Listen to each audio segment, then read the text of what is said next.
a new episode of Melt. I'm Ritvika Gupta, shooting from home.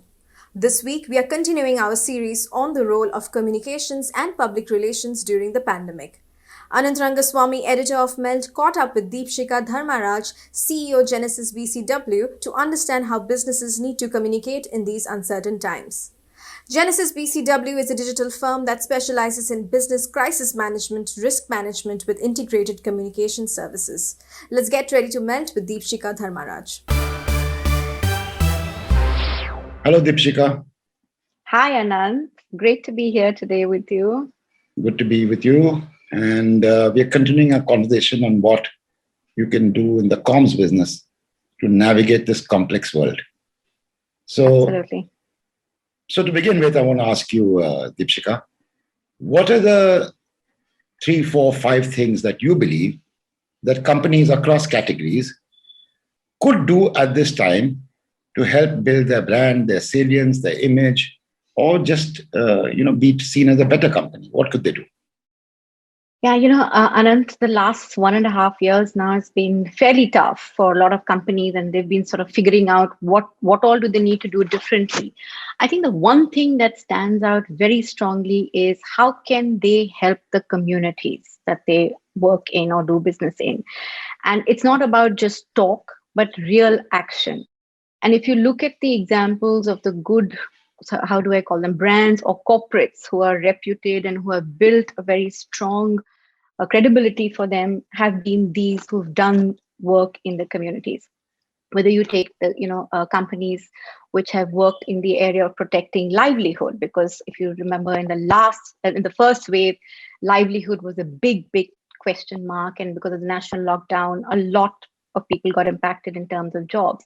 And then you had companies like Gillette, Diageo, and Nestle do some very interesting and exceptional work here. Gillette talked about the Barber Suraksha program, where they said, okay, how do we get the barbers and salons back? How do we train them, give them protection kits and training and hygiene kits?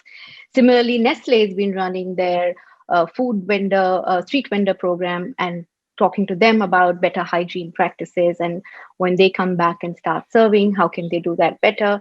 Diageo had a very interesting Raise the Bar program for pubs and restaurants which had gone out of business, and how do they help them in a non-financial way, whether it was in terms of giving them technology, giving them machinery, and helping them also come back to business.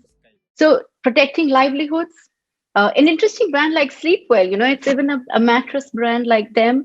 They looked at sleep from how sleep helps you relieve stress and anxiety, and good sleep means good immunity. So they were really living up to their purpose, and a lot of their communication went with that. If you looked at companies which then innovated their product lines to help support, Maruti used their manufacturing chops to actually build ventilators, because they had the technology and they had the manufacturing lines, and did a fantastic job with that.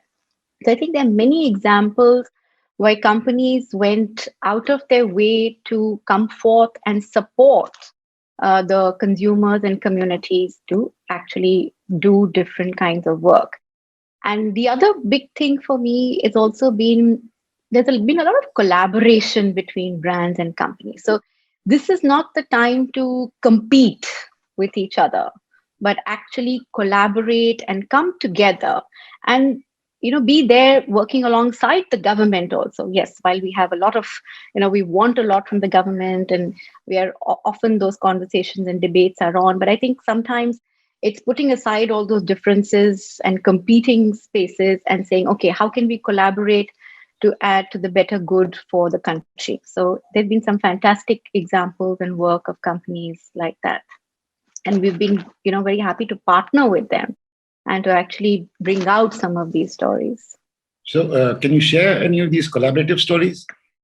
Yeah. So like I was saying, when we did the Gillette, the Barber Suraksha program, we were actually right there along with Gillette, putting together the communication for the barbers, what will go out to them, and actually highlighting these stories through mediums, both whether it is print, online, or even social media. And the whole idea is to inspire others to do the same. So, often Anand, there is this thing of when you're doing good work for the community, right? And yes, there will be monies which will be spent behind it. Should you talk about it? How much should you talk about it? And I think there's a fine line between bragging about it and talking about it to actually inspire and encourage others. And I think that's where our role as counsel and as partners to our clients come in, where we then say, okay, which is the best way to put this out? And how will you make the sort of the most credible and the most authentic impact with some of these stories? Up to now, it's been lovely examples of what brands and Yeah. companies could be doing. Now, give me the reverse. Because at any opportunity time, there are people who play it well, people who play it badly. So tell me, what are the things that brands and companies should not do at a time like this? Okay, so I'm going to be fairly blunt. I think one big one has been last year saw a lot of companies having to let go of people to be able to manage their bottom lines and profits, right? And understandably so, business has to run and you have to keep it going. Uh, but I think there's a difference which we've seen this year when the second wave happened. There's been very little conversation on that base. And I think that's there's a certain level of higher sensitivity which has come in. And I think companies have also made some of those choices that where maybe the bottom line gets hit a little bit, but they will support their employees. They will be there for them. They will help them in whatever way possible, whether it's medical support, emotional health, mental well-being, work from home guidance. So I think not being only focused on your bottom line and profits, and yes, even if some companies have done well and their results are coming through, it's not about tom-tomming about how the cost-cutting measures have actually delivered some of these benefits. So it's important to have that sensitivity, and you should watch out for some of these things. The other one is, there's a lot being said about purpose, right? And purpose washing, greenwashing is something that you have to be really, really cognizant of and not fall into that trap just because everybody is talking about purpose. And now, we also need to figure out and start doing something just for the heck of doing it. And we have to just sort of, pinboard it and tack it and tick off saying, okay, we did something around this. So purpose washing is the other one companies should definitely watch out for and not fall into those traps.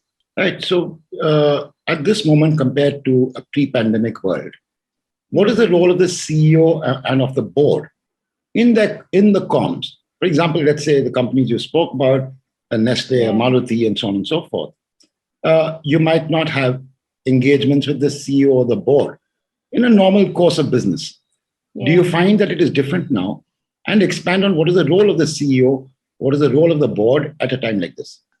While CEOs, of course, have been doing their role of managing their top line, their P&L, running their business, but the one big thing that has come up as a key role for them is managing multiple stakeholders. And to manage those multiple stakeholders and those relationships, the role of communication has come in very strongly to the front.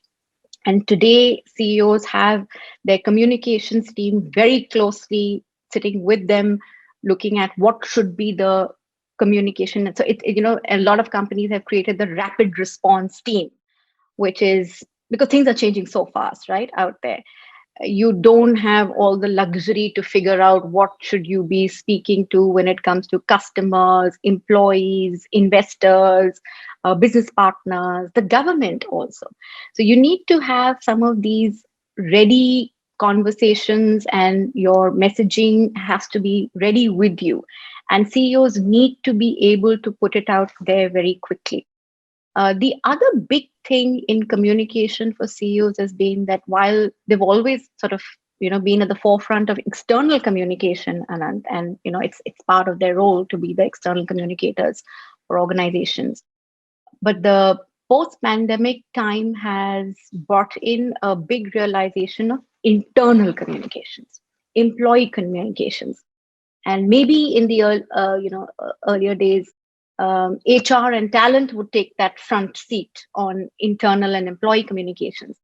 But now we've seen that CEOs are actually invested themselves in doing direct employee communications and the kind of programs they're doing to support their people. Even simple things like the work from home, and how do you manage that work from home balancing?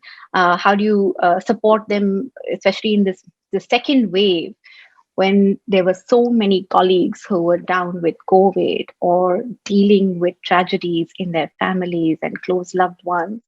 I think CEOs were very strongly out there in front, supporting them and working with their colleagues to make sure they were able to protect them, if I can call it that. So, internal communication has become a big one because people have come first. And it's wonderful to see that across the board. The other area that I think communication has played a big role is on crisis support. Pre-pandemic, Anand, as crisis would happen in a company's lifetime, maybe once in 20 years, right? And a lot of times they say, oh, we don't need, crisis comms or crisis preparedness. But once the pandemic has hit, I think everybody has realized we are going to be constantly in this state of crisis. That's because the environment is changing so quickly externally, right? We don't have time to think through of our strategies in long term. So how do you become more crisis prepared as an organization? Make sure you have the right contingency plans, your BCP plans, what is called the business continuity plans, is in place, and you're making sure that they work. And communication lies at the heart of all this, because unless you are communicating consistently with all the stakeholders during this crisis time, you're not going to be able to carry them with you. And the one thing, at least I've learned talking to all my colleagues and my clients, is that we have to get through this together. I think everybody's been giving that message that, look, we're all in this storm together, maybe different types of boats, different sizes of boats, but we're all in this storm together. And if we have to get through this, we have to support each other and get through it together. And I think that's the message a lot of CEOs are taking out. And so internal employee communication is becoming very, very important for them. This luckily is a show where, people mention brands and people, plug their clients and so on. And I have no problem with that. So tell me, what are the 2 or 3 companies? They could be, your clients, where the CEO has a very active role and where you believe they're handling the communications challenge right. And I'm happy to listen to brands that you manage. Absolutely. Take a company like L'Oreal, Anant, and the CEO Amit Jain, extremely actively engaged with the whole communication process. He himself is hands-on, looking at what's the external communication, and sort of consistently looking at consumer communication, employee communication, government stakeholder communication, business partner communication. And it's very refreshing to see him consistently stay with it. Similarly, brands like Diageo, and we have somebody like Abanti, who's the chief strategy head over there, and she's so committed to keeping communication at the heart of what Diageo is doing, again, from the brands as well as a corporate communication point of view. So these are some of the examples. Nestle is another big one where they're very actively engaged. Maruti, we were talking about Maruti earlier. The chairman himself, Mr. Bhargava, has been actively involved with the communication of what are the initiatives they are doing. So there are many, many more examples of this. And I think more than in case if you ask me which are the clients where the senior leadership is not involved, I'd probably struggle to think of those clients, because any one of the businesses that we work with, the senior leadership and the CEO is definitely involved in setting the agenda for the communications mandate. Right. And of course, he works closely with their communication team. Don't take away from the importance that the communication team has it, but from a pure, I think from a vision and a direction and a leadership point of view, it's important for these CEOs to be engaged. So tell me, are you finding yourself meeting CEOs and CXOs much more post-pandemic than pre-pandemic? I'm talking about you personally. I'm not talking about your agency. Yeah. Yeah. It's a balancing act over here, Anand, right? While yes, I'm meeting a lot more of them and talking to more, because it's easier now. You don't have to take flights and you don't have to travel one hour to get to clients' offices. So it's much easier. You're on a Teams call or a Zoom call, so accessibility is much easier. So yes, there are many more conversations and more discussions, definitely. But I also have to be very cognizant of the fact that the CEOs have much more to do today, right? So while we may be having more discussions and conversations, but these are not lengthy, planning, 5-year strategy, 3-year strategy kind of discussions. They are more focused, more targeted, quicker. You have to be agile. So yes, so it's probably shorter, quicker. Let's move together, and we have to just be on the same wavelength. So yes, there's more conversation, more discussions, and possibly more regular in that sense, if I can call it. Okay, right. So we'll take it down a step. So the regular comms team at all these companies you spoke of. Yes. Are you having more discussions with them, more meetings with them, both in frequency and in kind of depth and width? Is it getting greater?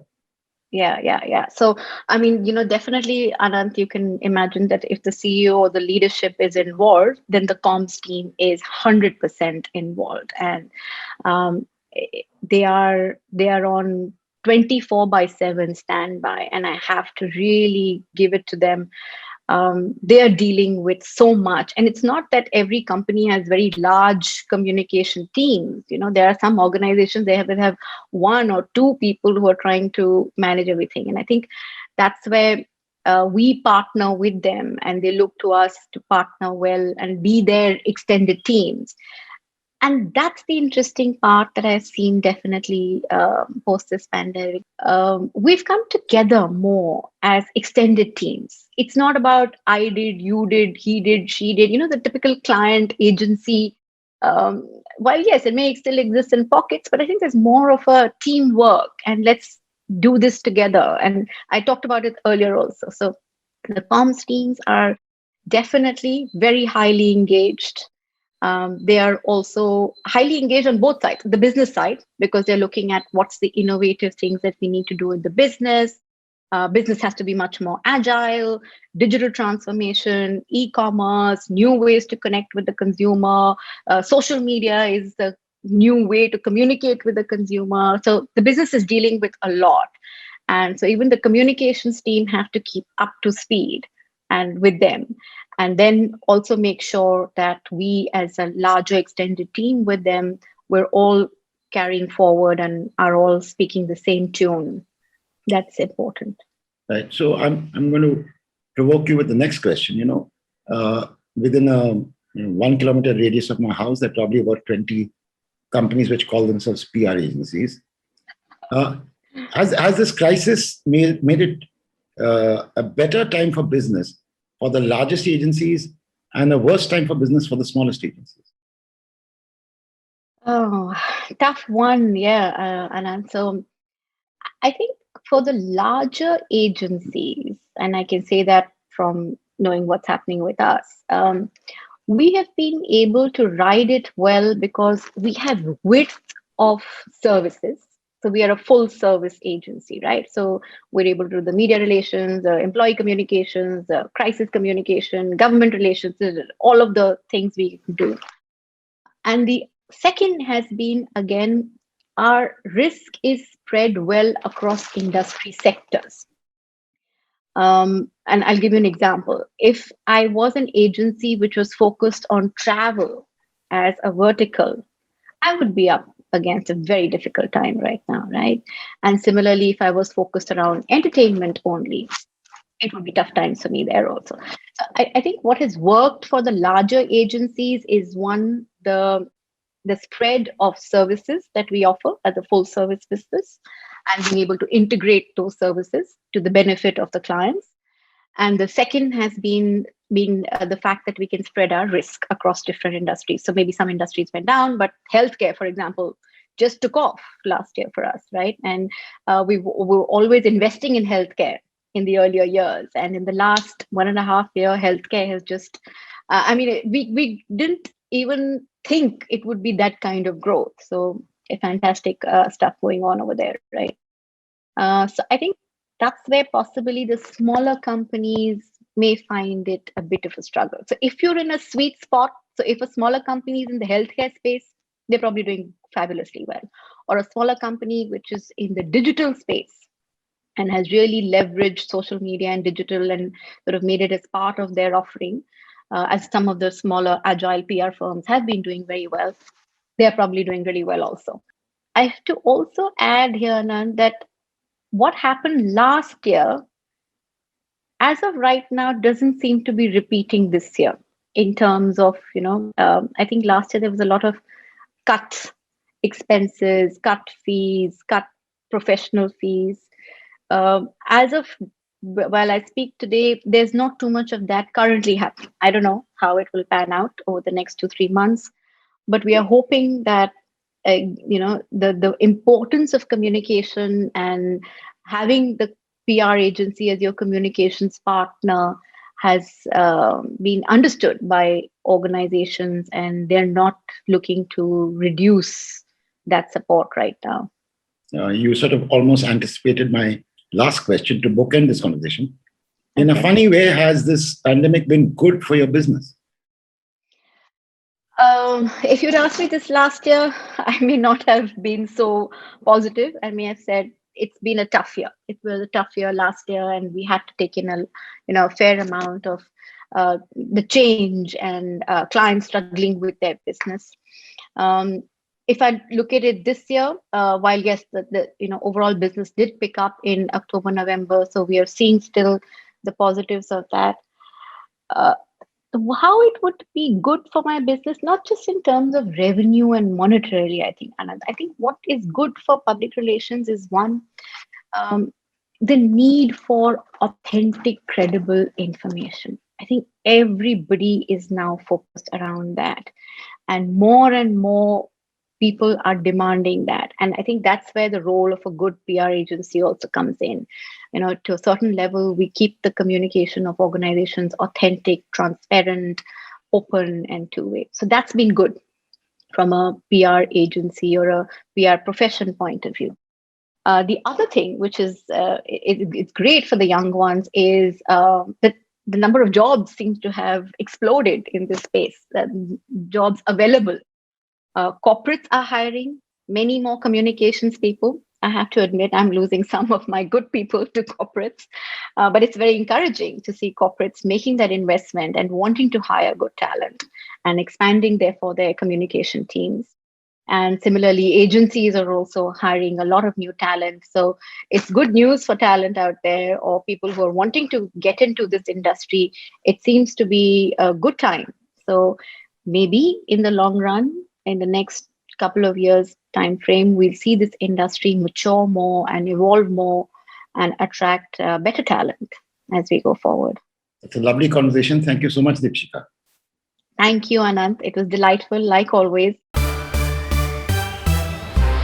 And that was Deepshikha Dharmaraj sharing how communication today needs to be credible, consistent, and timely. Here's presenting the Mel cheat sheet. Businesses today should create communication that focuses on helping the community. During this time, brands need to collaborate and not compete. CEOs need to work closely with communication teams to put out timely external and internal messages. And that is a wrap on this episode of Melt. Do follow us on social media. Our handle is Ready to Melt. And stay updated with all that's happening in the world of advertising and marketing with our daily Melt update on our website readytomelt.com. And I'll see you next week, same time, same place. Goodbye.